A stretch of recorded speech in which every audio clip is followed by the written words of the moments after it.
Mother Clucker. Mark Maron said recently on a podcast that his favorite drug is or was cocaine.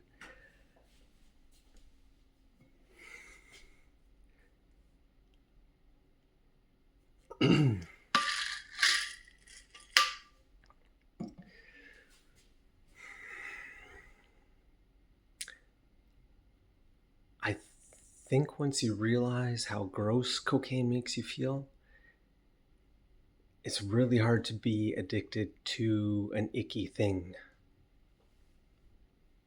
Something that makes you feel gross.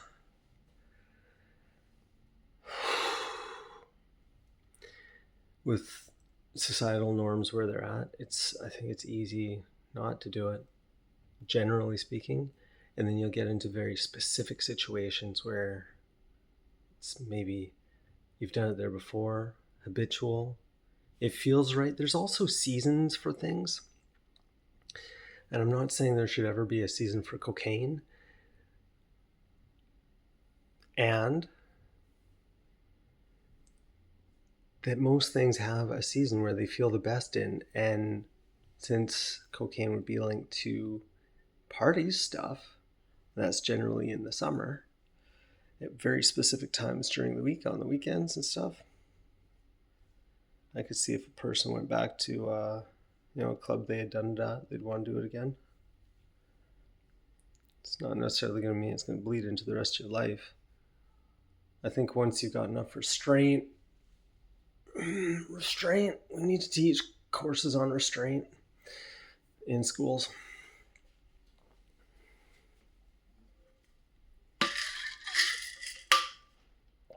Not abstinence, restraint.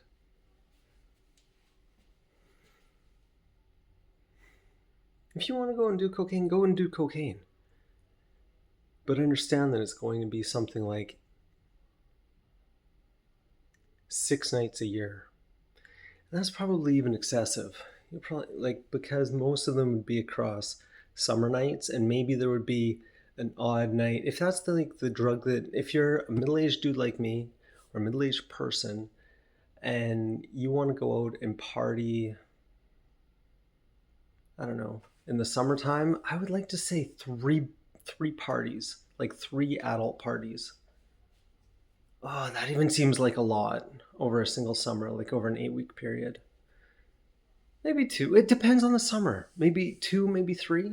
If you get to go to, if cocaine was your thing, which, yeah, I start out by saying it's icky. It's kind of gross, but I'm thinking if you are going to do it at certain times, maybe social norms could back off on, say, that you can have these narrow windows of life that are destructive. I don't know. Last time I did cocaine was 12 years ago. I think it was 12. And I didn't feel terrible about doing it when I was doing it. Excuse me. But boy, I sure had a raging sinus headache the entire next day. That made it in no way, shape, or form desirable to do again. Oh my God. The high wasn't that great. And I think it's a little too hard on your nose. Even if you're just doing it once in a while, your nose is pretty sensitive. I've noticed that, I don't know if this is even a thing, maybe I'm making this shit up, maybe I'm hallucinating it, but I don't think I can smell chlorine anymore. Excuse me, for this job, we did a whole bunch of pool work. I had a week, Monday through Friday, of doing, it's called BST, basic survival training. It's like firefighting, if you're on a helicopter and it goes down into the ocean, what you should do, and how to use the safety equipment that you have on during that time.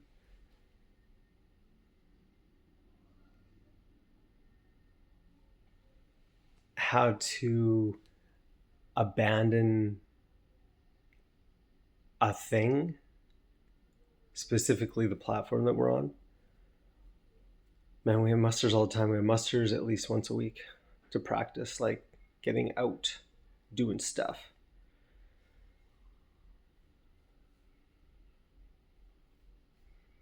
It's a good thing they have them so often. My God, they do a muster. Well, it's once a week, and then when you first get there, they kind of run you through orientation. But I can't remember. But it's about once a week. Once you're there, like once you first get in, and it is once a week. Maybe it's even twice a week. That's once. Jesus, whatever.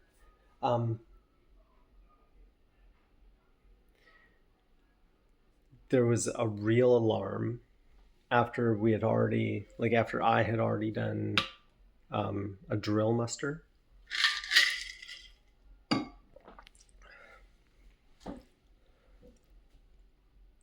I'm on nights, so I was sleeping. It was 10 a.m. and this alarm went off, and then I don't know, the guy that makes the announcements on the ship, he gave his, like, there's a standard way that they talk when they're referring to everyone. Like, there's not chit chat, it's exact words. And oh my God, I lost my place here. Jesus.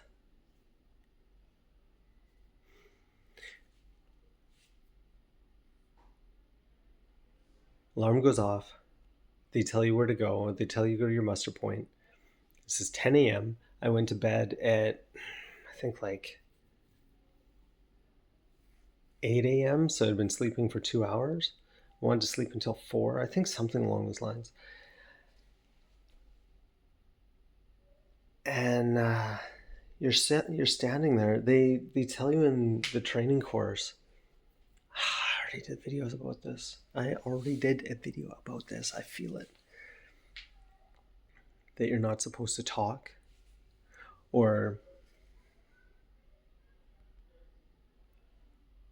you're not supposed to spread rumors about what's going on,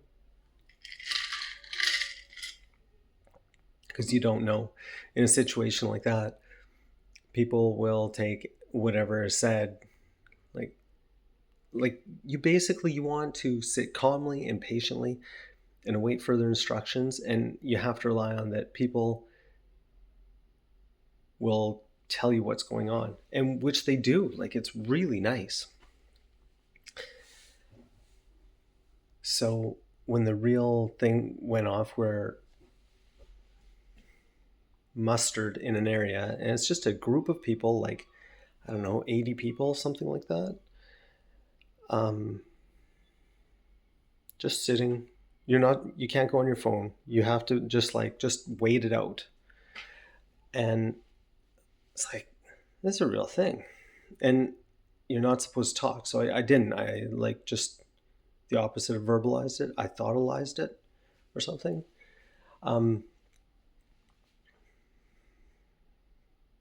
That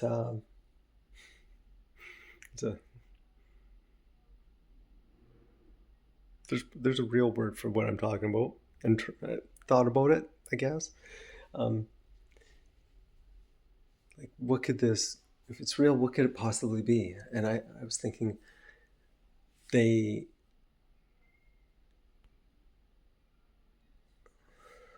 was take your survival suit to the internal muster area.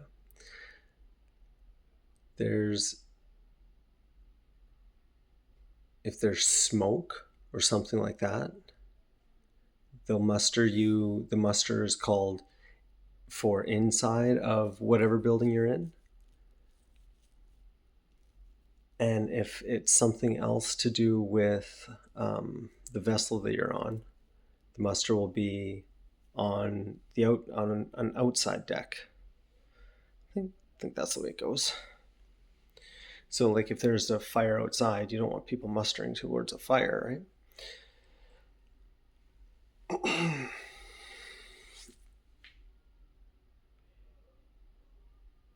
So like it's just running through my head, like what kind of things could it be? Thought like a medical, like somebody had a heart attack. I thought maybe a fire, because like there's welding and stuff going on. Like there could have been, I'm guessing like it's not going to be a huge fire out of control, but they're going to call like evacuation or whatever, like everybody to muster stations, no matter if there's a small fire or not. So I was thinking like maybe something caught on fire, like a tarp or something like that. It could be like a super small fire, and it would still have to be. It would trigger a muster, I think. Um, Maybe like an accident, like something was being lifted and fell, like lifted from a machine, like a skid steer or something like that. And not skid steer, like a forklift. I don't know. Turns out it was a false alarm.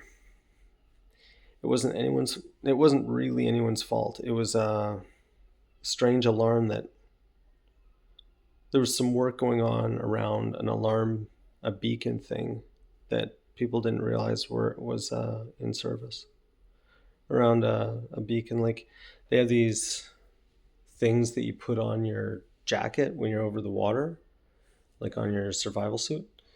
And if they hit the water, it automatically, it's like a little square thing, like a little mini walkie-talkie or something.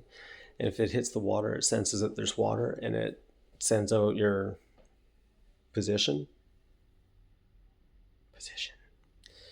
Um, anyway, one of those was accidentally triggered. Somebody was working the cabinet and like, I don't know, whatever. It really freaked me out, man. Didn't even occur to me it could be a false alarm. God damn it, of course. It's the most likely thing. All right, peace out. I'm so tired.